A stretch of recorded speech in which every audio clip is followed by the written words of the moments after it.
नमस्कार विद्यार्थी मित्रांनो, 2010 मध्ये प्रदर्शित झालेला नटरंग हा चित्रपट पाहिला असेल किंवा तुम्ही अप्सरा आली, मला जाऊ द्या ना घरी, वाजले की 12, खेळ मांडियेला किंवा नटरंग उभा अशासारख्या गाण्यांनी प्रभावित झालेले असाल. आजही रसिक मनावर या गाण्यांची मोहिनी आहे. ती गाणी सातत्याने लोक ऐकत असतात. या गाण्यामुळे चित्रपट यशस्वी झाला हे जरी वास्तव असलं तरीही नटरंगच्या यशा पाठीमागे, नटरंग या चित्रपटाचा यशस्वी भाग लक्षात घ्यायचं असेल तर अनेक कारणांचा मागोवा आपल्याला घ्यावा लागेल. अजय अतुलने संगीतबद्ध केलेलं, विशेष म्हणजे रवी जाधव यांनी दिग्दर्शित केलेला नटरंग हा चित्रपट मूळ आनंद यादवांच्या कादंबरीवर आधारित आहे. मराठी साहित्यामध्ये काचवेल, झोंबी, नांगरणी, नटरंग यासारख्या साहित्य कलाकृती लिहून मराठी साहित्यामध्ये आपलं नाव एका उंचीवर घेऊन जाणारे आनंद यादव यांची 1978च्या दरम्यान लिहिली गेलेली नटरंग ही कादंबरी, या नटरंग कादंबरीचं माध्यमांतर म्हणजे रवी जाधव दिग्दर्शित नटरंग हा चित्रपट होय. मित्रांनो, एखाद्या कादंबरीवर चित्रपट निघतो, एखाद्या नाटकावर चित्रपट निघतो, एखाद्या कथेवर चित्रपट निघतो, या प्रकारच्या प्रक्रियेला माध्यमांतर असं म्हणतात. म्हणजे एक कला सोडून दुसऱ्या कलेमध्ये त्याचं रूपांतर केलेलं असतं. कादंबरी ही साहित्य कला आहे आणि चित्रपट ही एक वेगळी कला, जिथे दृश्याला विशेष महत्व असतं, चलचित्रांना विशेष महत्व असतं. कादंबरी हा फॉर्म लक्षात घेत असताना तिथे निवेदनाला महत्व असतं, तर चित्रपटामध्ये संवाद या घटकाला महत्व असतं. अर्थातच कादंबरीतून चित्रपट साकारणे म्हणजे निवेदनातून संवाद तयार करणे, पटकथा तयार करणे, अशी जी प्रक्रिया घडते ही प्रक्रिया रूपांतराची प्रक्रिया असते, माध्यमांतराची प्रक्रिया असते. आपल्या अभ्यासक्रमामध्ये साहित्याचे प्रकारांतर व माध्यमांतर असा भाग आहे. खरं तर मला आजच्या तासिकेमध्ये नटरंग कादंबरीविषयी बोलायचंय, नटरंग चित्रपटाविषयी बोलायचंय. दोन्हीमध्ये साम्य काय आहे, फरक काय आहे, हे आपल्याला या तासिकेतल्या परीक्षणातून लक्षात घ्यायचं आहे. परंतु हा फरक लक्षात घेत असताना प्रकारांतर, माध्यमांतर ह्या संकल्पनाही थोडक्यात लक्षात घेणं अतिशय महत्वाचं आहे. कथेचं कादंबरी म्हणजे दोन्ही साहित्याचे प्रकार आहेत, याला प्रकारांतर असं म्हणतात. किंवा कादंबरीचं नाटक, दोन्ही साहित्य कला आहेत, त्याला प्रकारांतर असं म्हणतात. परंतु कथा, कादंबरी, नाटक याचं चित्रपटामध्ये, मालिकेमध्ये ज्यावेळी रूपांतर होतं, माध्यम बदलतं, या प्रकारच्या प्रक्रियेला माध्यमांतर असं म्हणतात. मराठी कादंबरीचा विचार करू जाता किंवा मराठी चित्रपटाचा विचार करू जाता केवळ नटरंग ही एकमेव कलाकृती माध्यमांतरित झाली असे नाही, तर नटरंग पूर्वी आणि नटरंग नंतरही बऱ्याचशा मराठी कादंबऱ्यांचं, कथांचं, नाटकांचं माध्यमांतर झालेलं आपल्याला पाहायला मिळतं. यामध्ये कुंकू, दुनियादारी, जोगवा, 72 मैल, श्यामची आई, बनगरवाडी, नटरंग, नटसम्राट अशा कितीतरी कलाकृती सांगता येतील, ज्या मुळात मराठी साहित्यामध्ये कादंबरीच्या रूपात होत्या, नाटकाच्या रूपात होत्या. आज आम्ही एक यशस्वी चित्रपट म्हणून या कलाकृतीकडे पाहतो. नटरंगच्या संदर्भातही भाष्य करताना आपल्याला असंच म्हणता येतं. अगदी 2010 मध्ये पहिल्याच आठवड्यामध्ये 7 कोटीची कमाई करणारा हा चित्रपट यशाच्या शिखरावर पोहोचला. त्यातली गाणी लोकांना आवडायला लागली, पण कथा बीजही तितकंच महत्वाचं होतं. या कादंबरीतला जो नायक आहे, जो चित्रपटामध्ये पण दाखवला गेला, गुना कागलकर, वास्तविक हा मातंग समाजातला, परंतु दुसऱ्याच्या शेतामध्ये काम करणे याला आवडत नाही, रुचत नाही, म्हणून उदरनिर्वाहाचा प्रश्न सोडवण्यासाठी तमाशामध्ये, नाटकामध्ये राजाची भूमिका साकार करण्याचं स्वप्न घेऊन तो पुढे जात असतो. राजाची भूमिका साकार करायची हे स्वप्न आहे, त्यासाठी तो स्वतःचा तमाशा फड काढतो. परंतु त्या तमाशामध्ये काम करणारी जी नयना आहे, तिची इच्छा असते की या तमाशामध्ये नाच्या नावाचं पात्र पाहिजे, आणि या नाच्याचा शोध बरेच दिवस घेतला जातो, परंतु नाच्या काही मिळत नाही.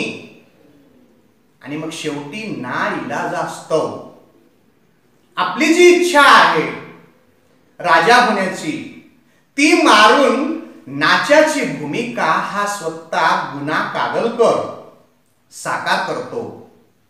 आणि या नाच्याच्या भूमिकेनेच त्याच्या जीवनाची शोकांतिका होते.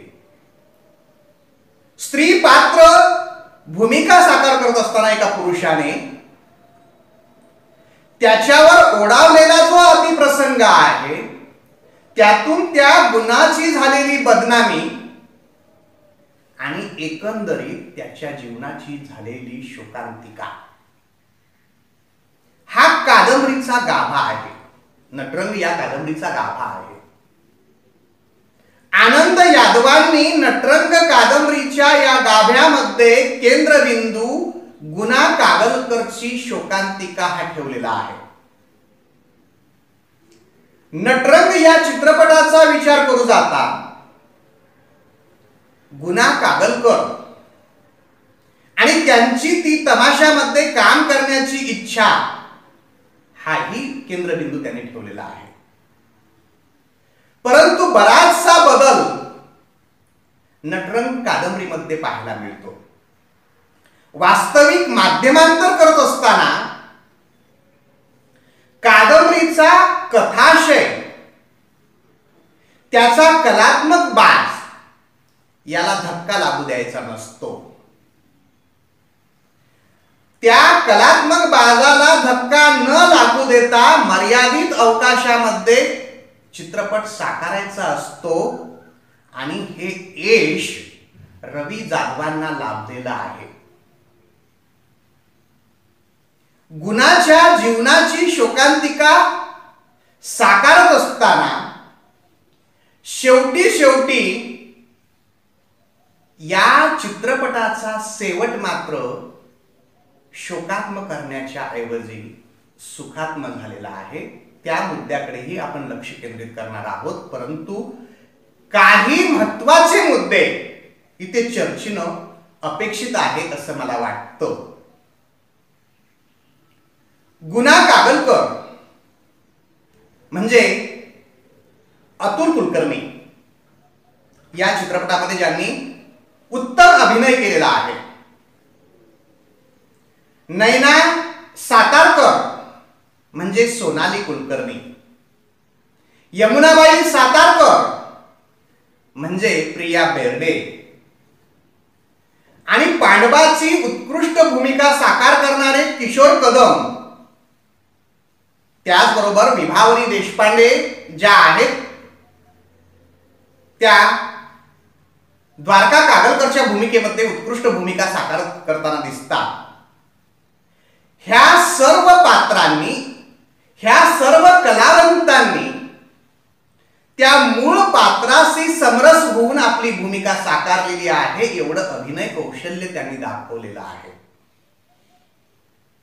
म्हणजे मूळ कादंबरीमध्ये असलेली जी पात्र आहेत त्यामध्ये जो जिवंतपणा आहे तो जिवंतपणा चित्रपटाच्या माध्यमातूनही या सर्व कलावंतांनी आपल्या अभिनय कौशल्याने जिवंत पातळीवर उभा केलेला आहे.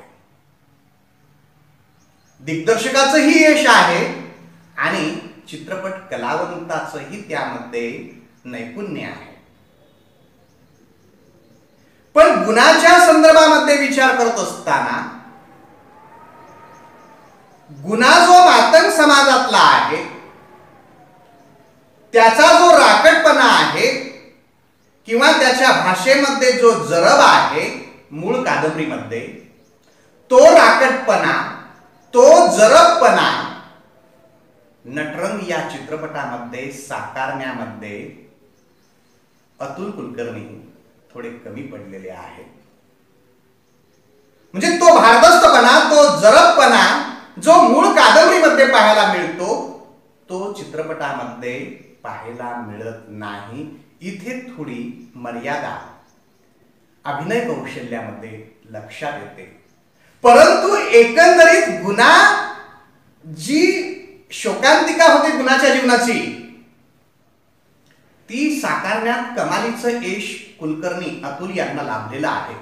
फक्त तो राकटपणा यायला पाहिजे होता तो तेवढा आलेला नाही.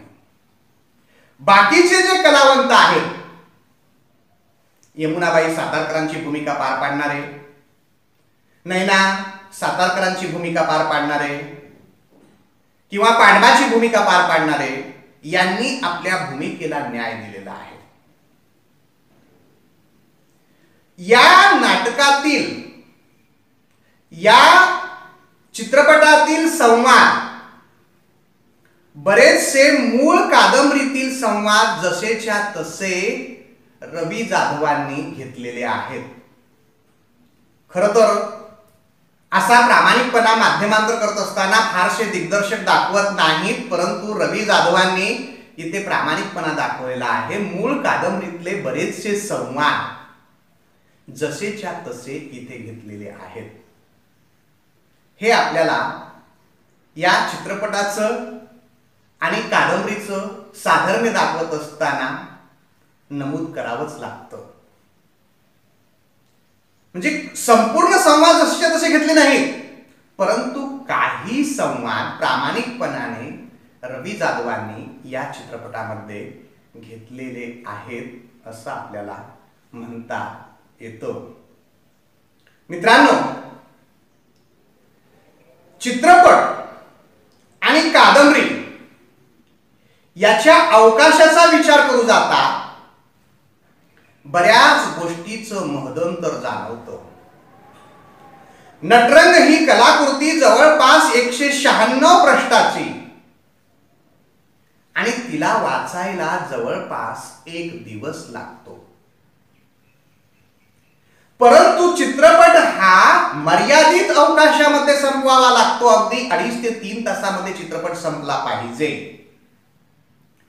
आणि मग हा मर्यादित अवकाश साधत असताना एकीकडे त्याचा कलात्मक बाज आहे, जो कथाशय आहे त्यालाही धक्का लागता कामा नये, आणि दुसरीकडे माध्यमांतर करत असताना मर्यादित अवकाश याचं समीकरण जुळलं पाहिजे, याचं सूत्र जुळलं पाहिजे.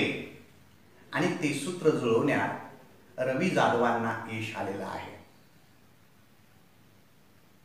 अगदी 2.5-3 तासामध्ये त्यांनी हा चित्रपट मूळ कथेला, मूळ आशयाला धक्का न पोहोचू देता साकारलेला आहे. अगदी या चित्रपटाच्या संदर्भामध्ये भाष्य करत असताना स्वतः आनंद यादव हे सुद्धा खुश होऊन प्रतिक्रिया देतात. दैनिक सकाळ या वृत्तपत्राने त्यांची मुलाखत घेतली होती. त्यावेळी आनंद यादवांनी म्हटलं होतं की मी ज्यावेळी रवी जाधवांकडे माझी ही कादंबरी सुपूर्द केली, त्यांना हे हक्क देऊन टाकले, त्यावेळी मी खुश होतो. कारण रवी जाधवांची कादंबरीविषयीची जाण मला आवडली होती. त्यांची ती जाण असल्यामुळे मला त्यांना ते चित्रपट करू देणं योग्य वाटलं. आपलंही स्वप्न होतं रुपेरी पडद्यावर आपला कादंबरीचा भाग चित्रपट रूपाने यावा. ते साकार होतंय याचाही मनस्वी आनंद होता. पण त्याही पेक्षा माझा कथाशय जो आहे त्याला धक्का पोहोचणार नाही याची मला पूर्ण खात्री झाल्यामुळे मी आनंदी आहे, अशी भूमिका आनंद यादवांनी मांडलेली होती. हा चित्रपट निघण्यापूर्वी या कादंबरीवर एक नाटकही निघालं होतं. त्यावेळी मात्र कमालीच्या नैराश्यामध्ये आनंद यादव होते. परंतु ते नैराश्य चित्रपटाच्या माध्यमातून आनंद यादवांच्या वाट्याला आलेलं नाही. अगदी 2.5-3 तासाच्या अवकाशामध्ये उत्कृष्ट एक कथा, पटकथा रवी जाधवांनी मूळ कलाकृतीवर साकारलेली आहे असं आपल्याला म्हणावं लागतं. मित्रांनो, कादंबरी आणि चित्रपट याचा विचार करू जाता कादंबरीमध्ये वाङ्मयीन मूल्य तपासावी लागतात.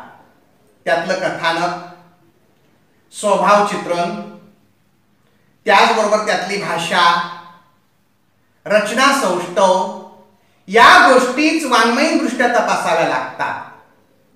परंतु माध्यमांतर होत असताना केवळ वाङ्मयीन मूल्यच लक्षात घेऊन चालत नाहीत. तिथे वाङ्मयीन मूल्य तर लक्षात घ्यावीच लागतात. कथानक, स्वभाव चित्रण, भाषा, रचना सौष्ठव हे सर्व वाङ्मयीन मूल्य लक्षात घ्यावीच लागतात. परंतु याशिवाय जे नाट्यमूल्य आहेत, अभिनय, नेपथ्य, वेशभूषा हेही लक्षात घ्यावे लागतात. पण एवढ्यावरही थांबून चालत नाही, तर चित्रपटाच्या दृष्टिकोनातून जे चलचित्र तयार करायची असतात त्या चित्रपटाचीही काही मूल्ये पटकथाकाराला लक्षात घ्यावी लागतात, दिग्दर्शकाला लक्षात घ्यावी लागतात. कॅमेरा आहे, कॅमेऱ्याचे वेगवेगळे अँगल कोण आहेत किंवा ते चित्रीकरण आहे, त्याचबरोबर चित्रीकरणाच्या वेळी दिलं जाणारं जे पार्श्वसंगीत आहे किंवा जे वेगवेगळे पार्श्व व्हिडिओ आहेत, चित्र आहेत, ते सुद्धा इथे महत्वाचे ठरतात. त्या गोष्टीची जाण सुद्धा दिग्दर्शकाला असावी लागते. आणि ह्या सर्वांचं सुंदर संमिश्रण रवी जाधवांनी नटरंग या चित्रपटामध्ये साकारलेला आहे. चित्रपट साकारत असताना जे प्रेक्षक असतात त्या प्रेक्षकांचं मानसशास्त्रही लक्षात घ्यावं लागतं. ते मानसशास्त्र लक्षात नाही घेतलं तर चित्रपट फसला जाण्याची शक्यता असते. बघा, अगदी सुरुवातीलाच लावणीने चित्रपटाची सुरुवात होते. कादंबरीमध्ये लावणी नाहीये. जवळपास 8 गाणे अजय अतुल या जोडीच्या माध्यमातून किंवा गुरु ठाकूर यांनी जी गीतं लिहिलेली आहेत त्यांच्या लेखणीतून या चित्रपटामध्ये आविष्कृत झालेली आहेत आणि ती अतिशय उत्कृष्ट स्वरूपाची आहेत. त्यामुळे प्रेक्षकांची करमणूकही होते. हा बदल चित्रपटामध्ये पाहायला मिळतो, कारण ग्राहकाचं मानसशास्त्र लक्षात घ्यावं लागतं आणि दिग्दर्शकाला अर्थकारणही लक्षात घ्यावं लागतं. जर अर्थकारण लक्षात न घेता जसंच्या तसं साकारायचं म्हणून साकारायला गेलं तर तोटा सहन करावा लागतो. म्हणून अर्थकारणही लक्षात घ्यावं लागतं आणि प्रेक्षकांचं मानसशास्त्रही लक्षात घ्यावं लागतं. म्हणून चित्रपटामध्ये आलेले हे जे काही लावण्या आहेत, ह्या ज्या काही लावण्या आहेत, त्या लावण्या प्रेक्षकांना विशेष आवडणाऱ्या अशा आहेत. आणि प्रेक्षकांचं मानसशास्त्र लक्षात घेत असताना मी अगदी प्रास्ताविकामध्ये उल्लेख असा केला होता की मूळ कादंबरीमध्ये जो गुन्हा आहे त्याच्या जीवनाची शोकांतिका दाखवलेली आहे. कारण त्या कादंबरीमध्ये शेवटी नैना त्याच्याशी विवाह करायला तयार होत नाही. तो एकाकी पडतो. त्याचं दुःख म्हणजे या कादंबरीची शोकात्मिका. वाचणारा रसिक वाचकही शोकात्मिका म्हणून ते सहन करतो. परंतु 2010 मध्ये जो चित्रपट नटरंग या रूपाने साकारला गेला, त्या चित्रपटाच्या शेवटी म्हणजे रवी जाधव आतापर्यंत प्रामाणिकपणाने या कादंबरीशी एकरूप झालेले होते.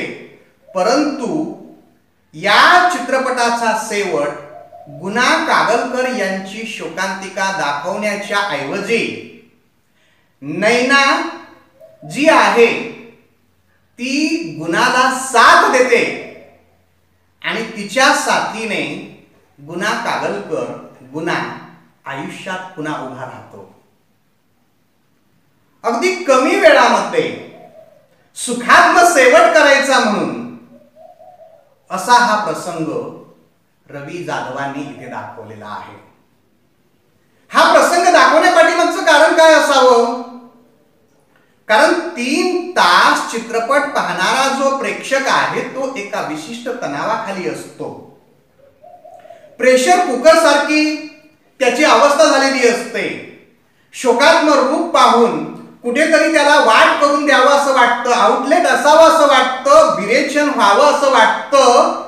आणि ते विरेचन नाही झालं तर त्यांच्या भावनाचा स्फोट होण्याची शक्यता असते. म्हणून हे विरेचन करून देण्याच्या दृष्टिकोनातून शेवटी रवी जाधवांनी शोकात्मिकेचं रूप गुना कागलकर यांचा संसार उभा करून सुखात्मिकेकडे घेऊन गेलेला आहे.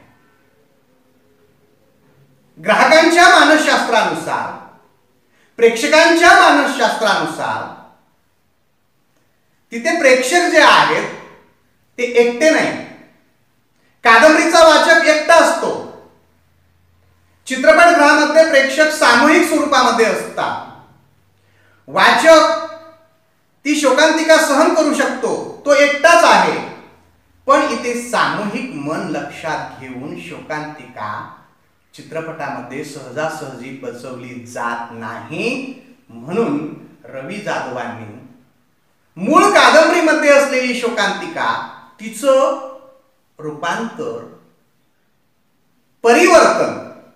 हा शब्द वापरण्याच्या ऐवजी परिवर्तन असा शब्द वापरूया आपण. परिवर्तन हे सुखात्मिकेमध्ये केलेलं आहे. म्हणजे इथे थोडे प्रामाणिक राहिलेले नाहीत याची प्रचिती येते. त्याचं कारण प्रेक्षकांचं मानसशास्त्र हे होय. म्हणजे दिग्दर्शकाला केवळ मूळ कलाकृतीचाच विचार करून चालत नाही, तर मूळ कलाकृती बरोबरच आपलं अर्थकारणही लक्षात घ्यावं लागतं, ग्राहकांचं प्रेक्षकांचं मानसशास्त्रही लक्षात घ्यावं लागतं. तरच त्यांचं हे रूपांतरण माध्यमांतरण यशस्वी होऊ शकतं, अन्यथा होऊ शकत नाही.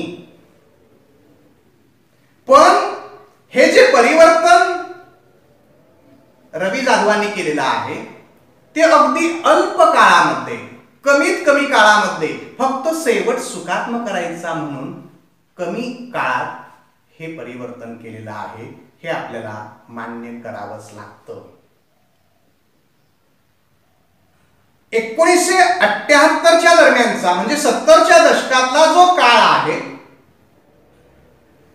70च्या दशकातलं जे समाज जीवन आहे किंवा तत्कालीन जो तमाशा आहे, तो तमाशा आणि तत्कालीन समाज जीवन उभं करण्यामध्ये 2010 मध्ये सुद्धा कमालीचं यश रवी जाधवांना मिळालेलं आहे.